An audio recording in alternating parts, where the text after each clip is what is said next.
The name of this program is Language in Action. On it we shall consider the relationships of words to experience and the concept of language as a system. As usual, the entire presentation will be done from the logical, empirical discipline known as general semantics. Ah, say, that's a lot of double talk. I thought we were going to talk about semantics. Well, I gave a perfect description of semantics, accurate and to the point. Ah, it was a lot of nonsense. It was not. It was too. It was not. It was too. Now.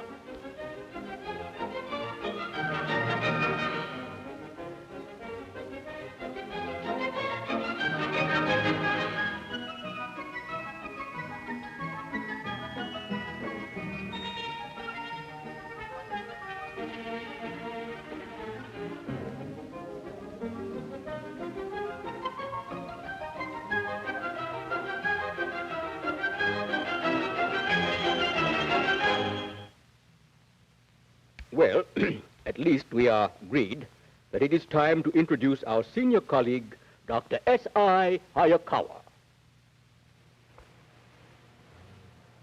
Just a moment, Fudley. It would seem to be a fairly simple matter getting me introduced into this program, but every time, Fudley, you and Crashaw get me introduced on this program, you have a fight. And isn't it possible for you to get me introduced without getting into a fight? I wish you'd think that one over. After all, you have to consider that this program is on the subject of semantics and language and communication and the possibilities of human agreement, and you fellows are setting a terrible example. Today, we are going to concern ourselves with the question of what is language. And of course, this is such a tremendous question that we can't hope to answer all of it. Obviously, the fact that human beings differ from the lower animals rests upon the fact that we talk, that we use language. It is obvious, too, that tremendous consequences follow from the fact that we talk. There's one way of thinking about these tremendous consequences. Imagine for yourself, for example, taking your pet dog across the border into Canada or Mexico. And then imagine trying to explain to the dog what it is that's happened when you cross an international border. Obviously, this is impossible. And therefore, the whole fact of nationality and even the facts of race and of religion rest upon the fact that we talk and we organize ourselves by means of our talking. I don't suppose that there's any facet of human life that is not permeated with the structurings of perception and of experience that we accomplish through the use of language. And so, the question, what is language, is a tremendous one. And the first thing we might say about it is that language is a system of symbols, of vocal symbols which we make to stand for certain facts and experiences and things. But there's only one facet of this question that I'm going to concentrate on today, and that is the fact that language is, in a sense, a system, and every language is a system of its own. And in order to explain this idea of language as systems, what I'm going to do is introduce a little game. And you, too, Fudley and Crashaw, if you'll follow this game with me very, very closely and try to understand the implications of it, I think it'll throw some light upon the problems of your own relations with each other. In order to play this game, what I am going to do next is to go to the blackboard and put a number of things on the board, and I want you two to follow the thing very carefully.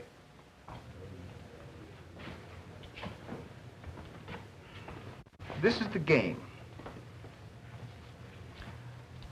First of all, I'm going to put on the blackboard some mathematical equations, and they are very simple, familiar equations. Some of the equations I shall put on the board, however, are not going to be familiar ones. They're going to look a little strange to you. But as I continue to put these equations on the board, you will be able to figure out that I am referring in these equations to a common system of arithmetic which you and I perform every day, except that ordinarily we don't see this arithmetic in the form of numbers put on a board. Now, Crashaw and Fudley, if either of you figure out what this system is, and what is being referred to by these numbers, will you raise your hand? But don't tell the other what you've guessed. And I'll go on with this game. Do you get this now? When you figure out what these numbers refer to, you raise your hand and don't tell the other. First, I'll put some equations on the board of a familiar kind like this. All right? Okay. This is easy enough, isn't it?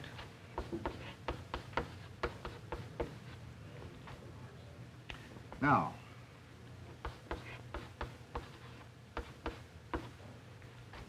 how's that? No, that's right. That's the way it's supposed to be.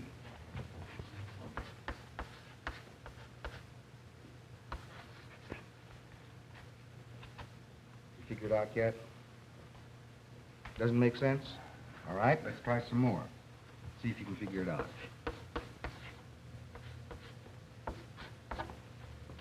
How's that? All right, get this one.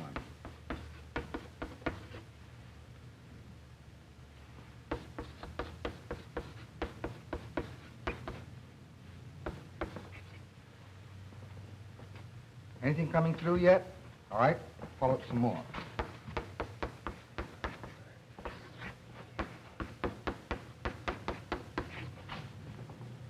Any light dawn? Try this.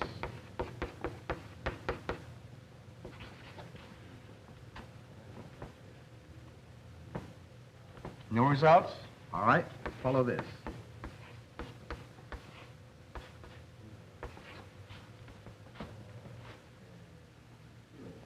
I got it! You sure you got it, Crashaw? Let's see if you got it really. Let me put another one on the board and you give me the answer. What's the answer, Crashaw? Well, it's simple, Doc. 7. And those numbers are like That's the right. numbers on a clock. That's right. Yo, Explain it to him, will you? Please. You're wasting valuable time. I'm sure the good doctor must be referring to to an advanced problem in physics. He is not. Where else but in a clock? Where else but in a clock could you put 6 plus 6 plus 6 equals 6 or 6 o'clock? Now, 11 plus 8 equals 7, which means that if I say at 11 o'clock I'll meet you in 8 hours, it means I'll meet you at 7 o'clock. Oh. Very nice work, Crashaw. You were very clever to be able to get it. Actually, very few people get this demonstration on first sight, and I find that among my students at San Francisco State College, very few of the graduates or undergraduates ever get it the first time round. Now, all this is simply to point up a fundamental fact, which is going to be the central theme of this demonstration today, namely the fact that language is not simply names and words, but systems of names and words, all organized in such a way that the meanings relate to each other in specific bodies of meanings, which we may call systems. And they relate to each other in specific organizations of words, which we call, for example, grammar. Let me try to show what I mean. Let's put these equations on the board.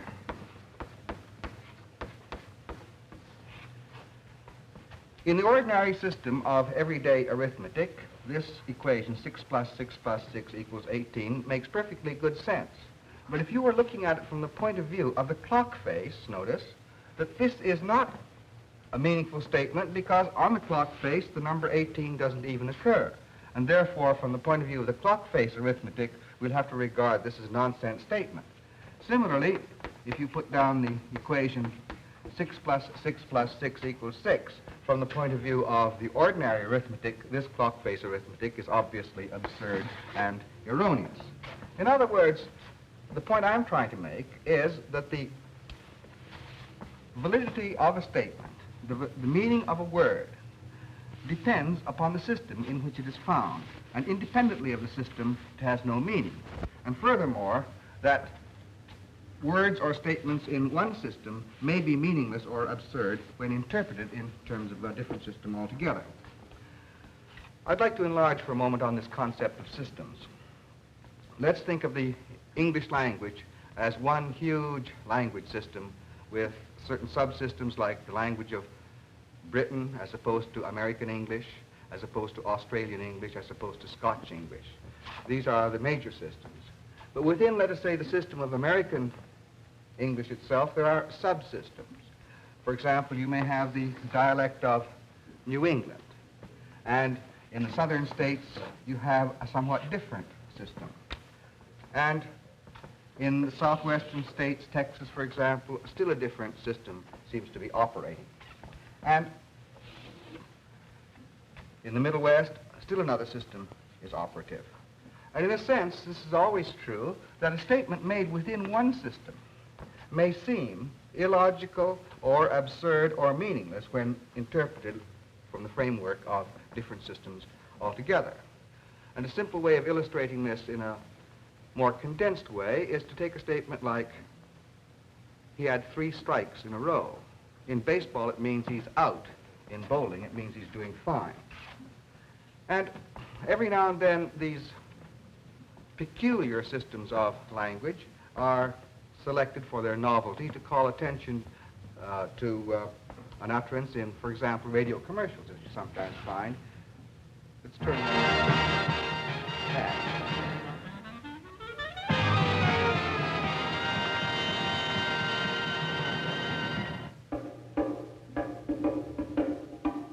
I think we got a good one. Crazy, man, crazy. If you don't dig our spaghetti, you don't have eyes. It's the greatest, man. It's alive as jive. So pick up some glue and hop to the shop and buy yourself a package your mother's bought.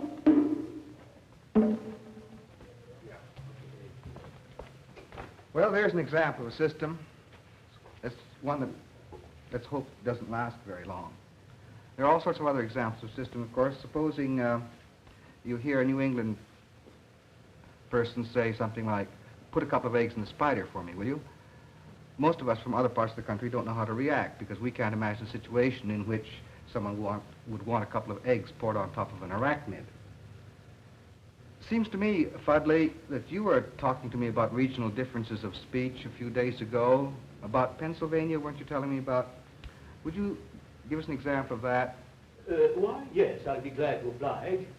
Imagine, if you will, that I am a storekeeper in a small town in, say, Pennsylvania. Yes. Well, I'm filling an order for a customer, and obviously I have to put her purchase into some kind of a container.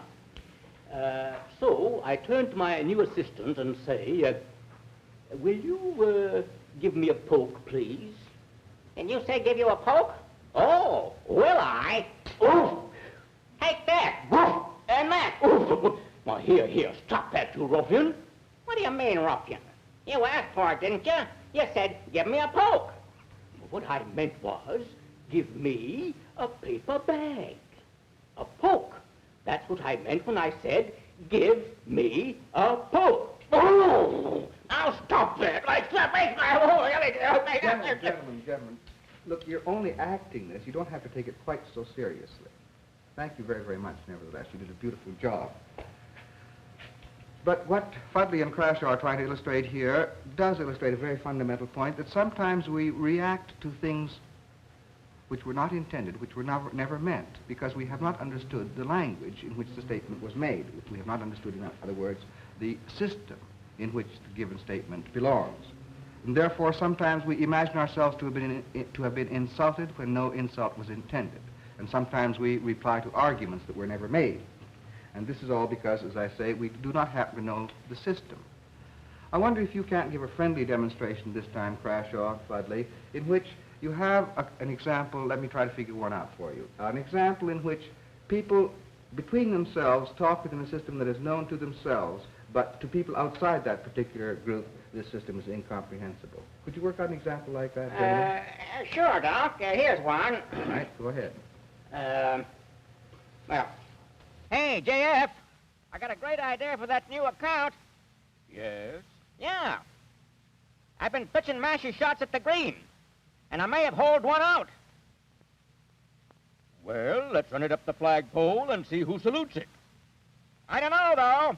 Maybe I should anchor it overnight and see if it leaks. Okay, old man. Throw a blanket on it and keep it warm, and in the morning we'll crowd together for the firm up. Gentlemen, I hope you knew what you were talking about. We certainly did not. Well, this emphasizes then the point about systems and different systems that may exist within a language. Think of the particular language that people in the stock market talk to each other, and we who are outside the stock market do not understand that language. Truck drivers, I believe, have their own private slang, their private vocabulary. The fact that jazz musicians have a language of their own is a well-known fact. But think of many other private languages that may exist among subgroups within a culture. Take the language of teenagers, a language which is understood by other teenagers, but very often is not understood by their parents and is laughed at or disapproved of very much. There are many examples of this kind of thing. Lawyers talk to each other in their own language, scientists, medical men. Each of them has a private sub-language. I suppose that the language of theology, too, is a special one, and perhaps even that is divided into the special languages of theology belonging to each of the separate denominations. I'd like to elaborate on this idea of language systems a little bit. There's the language as a whole. There are the regional dialects. These are subdivisions of the language as a whole. There are professional and class and occupational dialects. These are even more specialized languages among smaller groups. And I wonder if it isn't possible to take the concept one step further, to consider the fact that, in a sense, there's a way in which each of us has his own dialect, because each of us has his way of speaking English in a way that's not quite that of anybody else in the world. In order to visualize this idea, imagine a family of, let's say, 5 individuals, father, mother, 2 brothers and a sister, let's say. Ask yourself the question, do each of them, brought up in the same community, living in the same society, do each of them speak English in exactly the same way? Obviously not. There are certain differences in the vocabulary of men as opposed to women to start with. And then each of them has a bigger vocabulary in some things and a smaller vocabulary in other things than any other member of his family. So that there is a way in which you can say that the 5 members of this family, in a sense, speak 5 different sub dialects of the English language. Or take it one step further. Each of them has had different emotional experiences, each of them has had different body of interests. And so the same words may have different emotional connotations to each of the members of this family. And so there's a very important sense then in which the various individuals may be said to have each a language of his own, which has to be understood. There are wider differences, too, to be considered in the matter of languages. Let's take it from a long-range point of view. There are differences, for example, in national cultures and in national histories and national customs. In an article published in Ep.3, a magazine of semantics, a couple of years ago, Mr. Edmund Glenn of the State Department pointed out the following fact about cultural differences. It seems that a Belgian jurist was visiting in the United States to understand something about the American form of government. And among the things that had to be explained to him was the Federal Trade Commission. Now, the Belgian visitor asked, well, what is the Federal Trade Commission? Is it a judiciary branch of the government? And they said, no, it isn't judiciary. Well, is it a branch of the executive, then he asked. And they had to tell him, no, the Federal Trade Commission isn't exactly part of the executive either. Well, then, obviously, said the Belgian journalist or jurist, then obviously it must be legislative. Oh, no, it isn't legislative either. Then, said the Belgian jurist, how on earth, then, can it be in the government at all? Because in the government, as he understood it, no such thing existed as a Federal Trade Commission, because all functions of government within his own government were included under either judiciary, executive, or legislative. And so in order to explain to him the Federal Trade Commission of this country, it was a tremendous job of explaining to him something of the philosophy of our own government and the ways in which it fundamentally differs from the government of Belgium. And then, after the Federal Trade Commission was explained to his satisfaction, they had the problem all over again when they had to explain to him how the Interstate Commerce Commission worked, because it works in a somewhat different way. Now, these questions of differences of culture always bedevil us, especially in international relations. Supposing at an international conference, the delegates of one nation demand an apology from the delegates of another nation. Now, is it not possible, in fact it often occurs, that the word apology, whereas it may be perfectly easily translated from Vietnamese into Japanese, into English, into American, into French, into Russian, and so on, maybe the word apology has different meanings in different cultures. For example, to some people, the word apology means abject humiliation and self-abasement, whereas to another individual or another culture, apology may mean simply polite formality of acknowledgement of social error. Now, if this is the meaning, if these are the differences of meaning in the simple word apology possible because of the cultures lying behind the people who are using it, then the demand for an apology may have an entirely different meaning from the man who makes the demand from the one from whom it is demanded. And therefore, if the apology is given or refused, the meanings of the whole situation are different from the point of view of each of the parties concerned. And every now and then, as a semanticist, I cannot help worrying about the fact that when one nation accuses another nation of having violated agreements, I personally cannot help wondering if the two nations understood what was agreed upon to start with. And even a common word such as Democrat can have different meanings for different people. Have you ever thought of this? Do you think about the word Democrat in terms of your local government, state government, national government?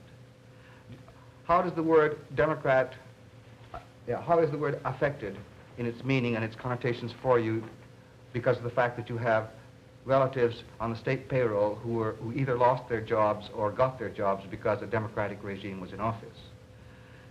Does the word Democrat mean to you the Woodrow Wilson days, or the FDR days, or the Truman days, or today? And in each of these cases, it is impossible to say how many thousands of different meanings even so common a word as Democrat may have for the various different people who speak it. Doctor, doctor. Oh, yes. You know, I've been thinking about your comment on our quarreling too much, and I'm forced to agree with you that our quarrels are lowering the tone of this otherwise distinguished program. And you know that in spite of our quarrels, I really have a very great admiration for Crashaw here. As a matter of fact, I've come to believe that we're of the same political persuasion, and that we both vote the straight Democratic ticket. Yes, sir, he's a good Democrat, and I think I'll tell him so. Well, go ahead. Crashaw, I'd like to take this opportunity to say that I believe you're a man after my own heart and mind. Well, gee whiz, thanks, Budley. Thank you kindly.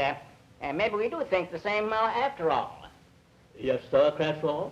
I think you're a man of sound intelligence and a true blue Democrat. Hey, Democrat? Say, what's this guy trying to put over anyway? Why, Democrats? Oh, I get it. You're trying to insult me again, eh? Oh, no, you don't. No. What are you up to, trying to pick a fight with me? Pick a fight? I don't understand, Crashaw. Perhaps you didn't hear me. I just said that you're a true blue Democrat. Now, look here. You can't tell me that and get away with it. Why, you're an anarchist, you. Now, don't you call me names. I'll call you whatever I like to. You don't... Hold everything now. Wait a minute. Gentlemen. Please stop. I want to go on with this program. I thought you were saying you were trying to elevate the tone of this program. We are. Okay, Fuddley. Well, perhaps this illustrates the point I'm trying to make. The one thing we must be aware of is what I shall call the premature assumption of understanding. That is, we listen to someone say something. We assume, we know what he meant. And very often we do not know at all because we are not really acquainted with the system that he is talking. And therefore it is important for us to remember about the differences in system, not only between class and occupational groups and nations, but also between individuals.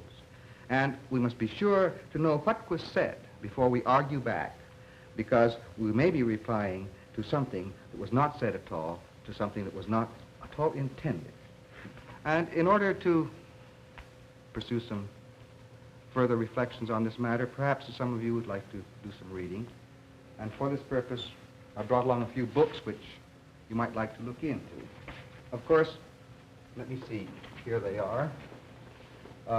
Some of you, of course, are already familiar with my own work, Language in Thought and Action, How to Use Words, How Men Use Words, and Words Use Men. And this is my own do-it-yourself project so far as books are concerned. Another book I'd like to call to your attention is People in Quandaries, The Semantics of Personal Adjustment by Wendell Johnson. And Wendell Johnson makes the very profound point that your language habits, that is, the way in which you and I habitually talk, have a profound influence on the way we think and therefore on the way in which we act. Every speaker, says Wendell Johnson, is his most profoundly affected listener. And therefore, says he, the way in which we talk and react to language has a very important bearing upon our emotional well-being. And finally, I'd like to call your attention to the magazine of semantics, etc., a review of general semantics, a magazine that appears quarterly. And you will no doubt be able to find it, files of it in your local public library or college library. This magazine deals with the various advances in the science of semantics, and it studies the problems of communication as they affect teaching, as they affect government, as they affect business, as they affect the relationship of various cultures with each other, and so on. And for up-to-date information on the development of the science of semantics, on the development of that science which is concerned with the language, with the role of language and other symbols on human affairs, I recommend that you look into this magazine, etc.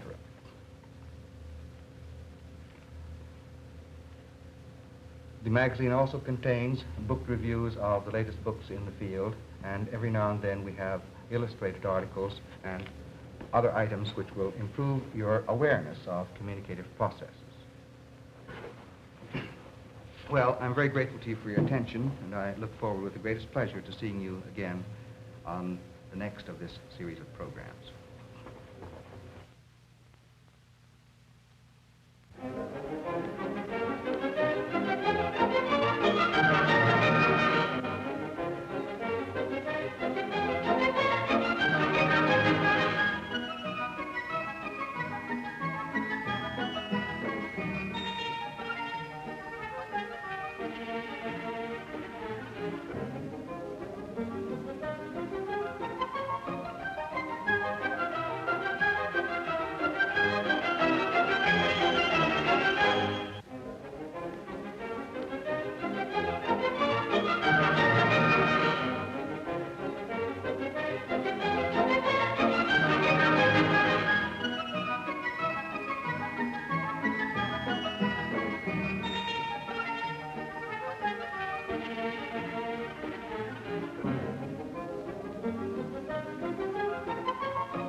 This is National Educational Television.